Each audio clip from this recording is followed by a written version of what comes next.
आपको एक breaking news से आगाह कर रहे हैं। फालिया खटियाला शेखा रोड पर, जहां पर 4 नामालूम डाकू जो के एक घर में घुस गए थे, जिन्होंने बच्चों को यकमाल बना लिया था। नाजरीन, आप इस फुटेज में देख सकते हैं डीपीओ फालिया जो हैं खुद इस वक्त भारी नफरी के साथ मौका पर पहुंच चुके हैं। 2 डाकुओं को गिरफ्तार कर लिया गया है, जबकि 2 की तलाश अभी जारी है।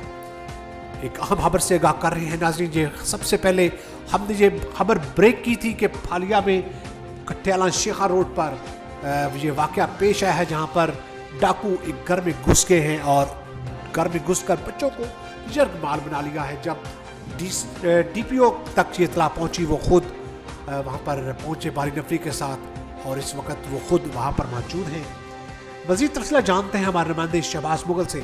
जी शहबाज, आगाह कीजिएगा, ये वाकया कैसे पेश आया और इस वक्त क्या सूरत हाल है? जी बिल्कुल, फालिया खटियाला शेखा रोड पर 4 नामालूम मुसल्लह डाकू असला के जोर पर लूट मार कर रहे थे कि इतला मिलने पर थाना फालिया पुलिस के SHO खालिद खान मौका पर पहुंच गए, जिन्हें देखकर डाकू ने फायरिंग शुरू कर दी और फायरिंग करते हुए हाजी रशीद अहमद के घर में दाखिल हो गए और अहले खाना को यरगमाल बना लिया। SHO फालिया खालिद खान ने मकान को घेरे में लेकर सारी सूरत-ए-हाल अपने अफसरान के नोटिस में रखी, तो DPO Ali Raza Syed elite force की भारी नफरी लेकर खुद बल्ट प्रूफ जैकेट पहनकर मौका पर पहुंच गए और डाकुओं को ललकारते रहे।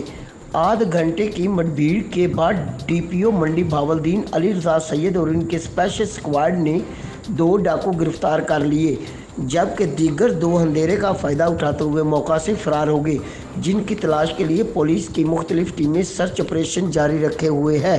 DPO मंडी भावलदीन सैयद अली रज़ा ने सिटी 5 से गुफ्तगू करते हुए बताया कि डाकू को जल्द गिरफ्तार कर लिया जाएगा। एक डाकू गिरफ्तार है, जिसकी तफ्तीश जारी है। जल्द अहम इंकशाफात मुतवक्का हैं। इंशाअल्लाह फालिया की आवाम की हिफाजत के लिए पुलिस के जवान हरदम चौकस और तैयार हैं। जी।